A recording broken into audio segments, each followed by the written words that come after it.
Aujourd'hui, je fais un trek qui va me permettre de relier quelques oasis.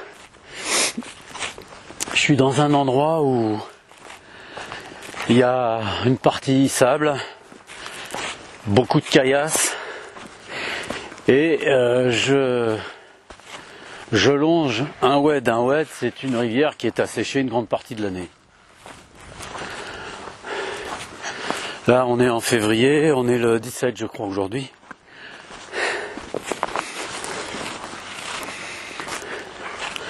Il fait pas trop chaud, j'ai de la chance. C'est en même temps ce qui me permet de faire ce trek. Alors, je sais pas combien il y a de kilomètres aujourd'hui, mais bon, il y en a pas mal à faire.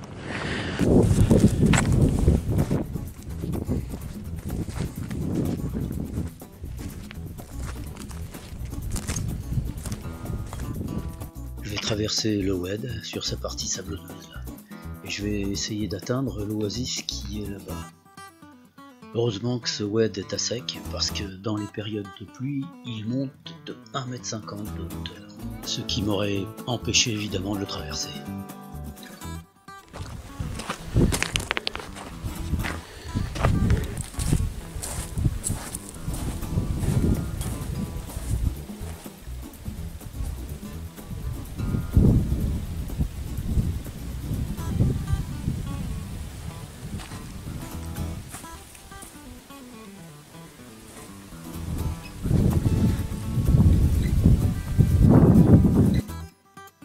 Les oasis sont formés surtout la plupart du temps par des palmiers dattiers, parce que les populations, grâce à cet arbre, pouvaient se nourrir à peu de frais. Il faut savoir qu'un palmier dattier peut fournir une quantité très importante de dattes qui se conservent pratiquement toute l'année. Ces palmiers doivent néanmoins avoir une source d'eau. C'est pour cela que cette oasis est sur le trajet d'un oued. Notez sur le sol la présence de cette poudre blanche. Il s'agit en fait de sel que l'eau de pluie ramène lorsqu'elle coule sur les roches et les rochers. Elle décompose petit à petit cette roche qui forme cette poudre blanche qui est une forme de sel.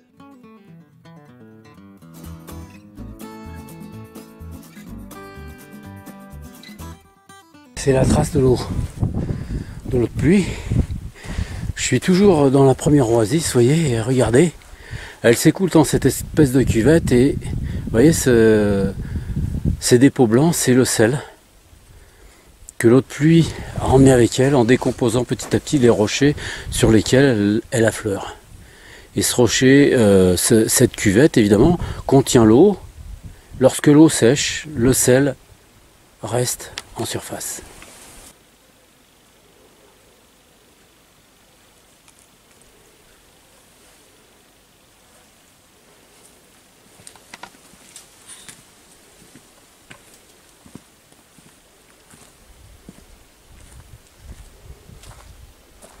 Les eaux de pluie ont usé la roche à force de couler. Regardez là aussi. C'est pareil. L'eau de pluie, en ravinant, a usé la roche. Impressionnant. On dirait qu'elle a poncé les pierres à tel point que le sol paraît presque comme du marbre. Je suis décidé à remonter ce oued jusqu'à sa source. Au sol, je vois bien que les bergers se servent de celui-ci pour emmener leurs chèvres d'un endroit à un autre. Plus je remonte le oued, et plus je suis stupéfié de voir avec quelle force les eaux de pluie ont dû raviner pour pouvoir ronger à tel point les roches. Sur les bords du cours d'eau, l'eau a même formé des cavités en forme de tronc. Finalement, au loin, j'aperçois la deuxième oasis. Voilà, me voilà arrivé.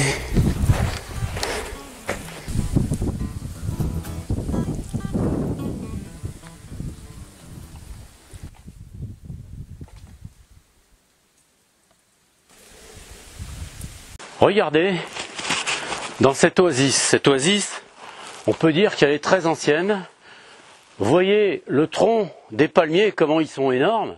Ici, oula, ça témoigne du fait que cette petite palmeraie, cette oasis, était vraiment ancienne. Et regardez, il y a une source d'eau juste au milieu de la palmeraie. Les bergers ont l'habitude de s'y abreuver parce que je vois que là-bas, il y a rangé un récipient qui permet de prendre l'eau, soit pour eux, soit pour leurs bêtes. Il y a une troisième oasis un peu plus loin. Je vais y aller. Je suis assez surpris de voir que dans ce petit oued de rien du tout, il y a autant de choses à voir. Je ne m'attendais pas à ça du tout. Hein. Donc, on va y aller.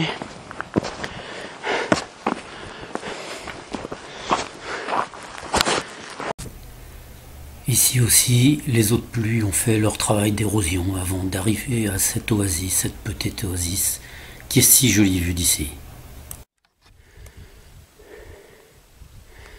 C'est ici que ce oued prend sa source, sur ce plateau, où il n'y a plus rien maintenant.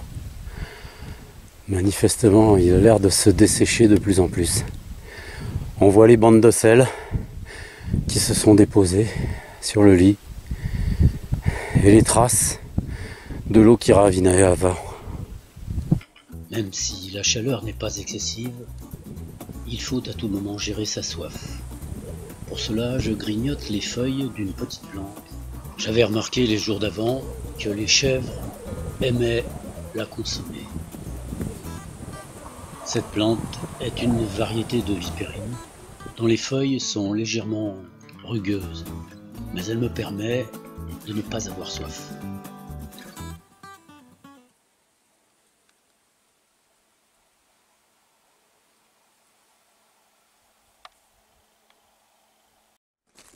Cette partie du trek est beaucoup plus pierreuse. La marche est plus difficile évidemment que celle qu'on peut faire dans les parties légèrement sablonneuses. Les arbres ici qu'on voit, la quasi-totalité, ceux-ci sont des acacias, sont les seuls qui résistent vraiment à la sécheresse parce que les palmiers ont besoin d'eau. Donc quand on en voit, ça suppose essentiellement qu'il y a de l'eau. De l'eau, pas forcément toute l'année, mais une partie de l'année au moins. Alors que les acacias vivent toute l'année avec très peu d'eau. Regardez ici, sur cet acacia, la résine a coulé à partir de cette plaie jusqu'en bas, comme si l'arbre avait saigné. Ça devient lisse comme du vernis. Et j'ai entendu dire qu'on soignait les animaux, en tout cas pour certaines maladies, grâce à cette résine. J'ai choisi de marcher le long des massifs montagneux là, parce que le sol est plus régulier. C'est un sol dans lequel les roches s'effritent, donc la marche est plus aisée. Un peu plus haut, à une cinquantaine de kilomètres, ici, il y a une mine dans laquelle on extrait du cobalt, du nickel, de l'argent, des choses comme ça. Et c'est pour cette raison que, si vous voyez, les roches ici sont légèrement verdâtres, un peu sable. Comme on est au mois de février, il fait pas encore trop chaud, la chaleur se réfléchit pas trop, donc je choisis de passer par là.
Marcher dans ces étendues presque désertiques a quelque chose de miraculeux. Il s'installe une paix, une sérénité qui vient vous imprégner jusqu'au plus profond de vous-même.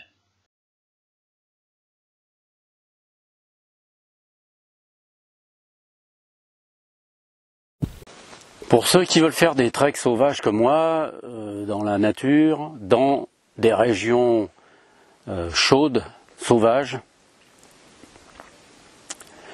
il y a des petites choses qu'il faut respecter et surtout des détails qu'il faut arriver à sentir au bout d'un certain temps.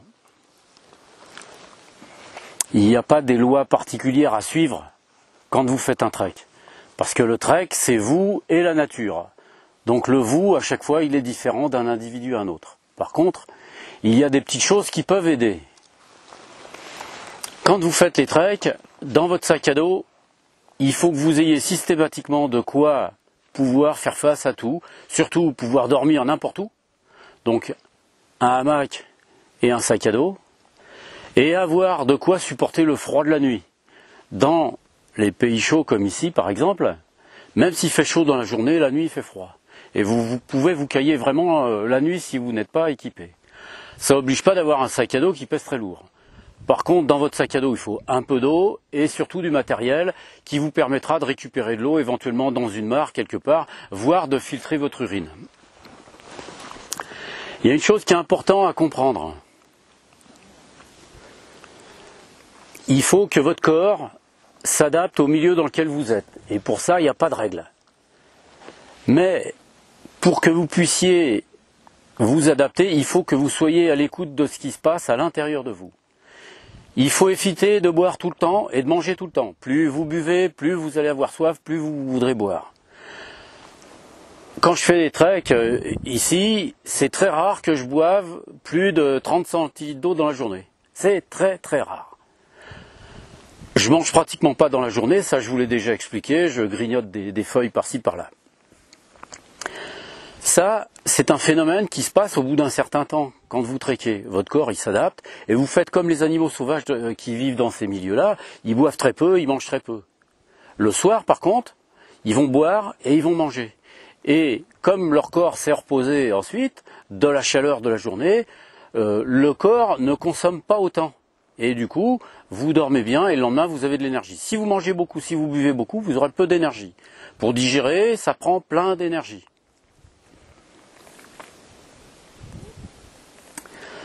Évitez aussi de faire pipi toutes les 5 minutes. Pourquoi? Parce que l'eau que vous gardez dans votre corps, c'est une énergie d'humidité qui permet à votre corps de supporter la chaleur. Donc faites pipi quand vous avez vraiment une super envie, mais sinon, essayez de garder votre urine le plus longtemps possible. Pour tout le reste, soyez attentifs à tout ce que vous voyez et essayez d'atteindre un point dans lequel votre esprit se fond avec la nature. Là, je ne peux pas vous expliquer comment on fait parce qu'il n'y a pas de méthode. Ça se fait tout seul, mais il y a un moment où vous verrez, c'est comme si vous faites partie de la nature, vous êtes dedans, mais confondu avec tout le reste. Et cet instant-là, qui peut durer je ne sais pas combien de temps, cet instant-là, il est merveilleux. Voilà. Alors ça, c'est quelque chose qui peut se vivre, qui ne peut pas s'expliquer, mais qui peut se vivre par contre. Évitez aussi de vous arrêter trop longtemps. Marchez doucement, plutôt que de vous arrêter. Si vous arrêtez longtemps, vous risquez de perdre votre force et vous aurez du mal à repartir. Voilà, les quelques conseils que je peux vous donner.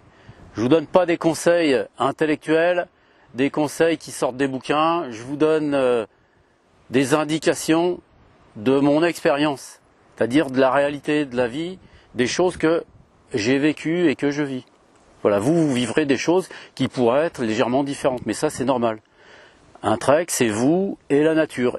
Et le vous, il est différent d'une personne à une autre. Et ça, ce vous, c'est vous qui sentez.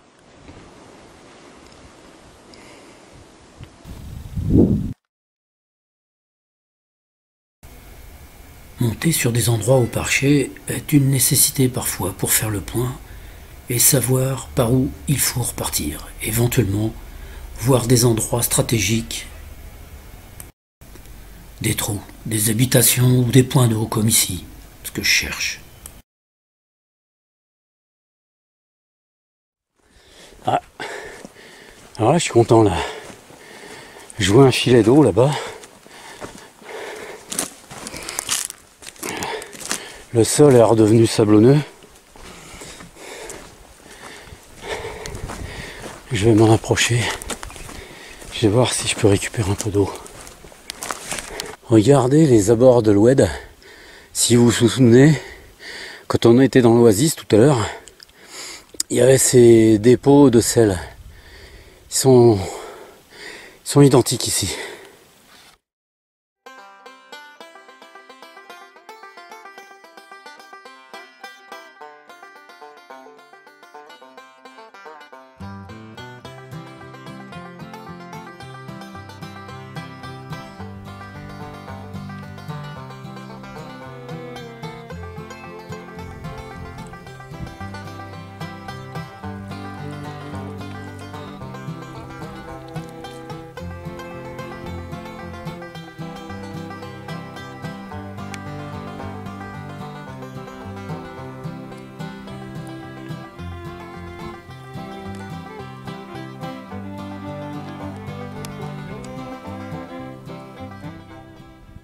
Bon bah écoutez, je vais aller plus loin, je vous dis à tous au revoir et puis à bientôt dans une prochaine vidéo.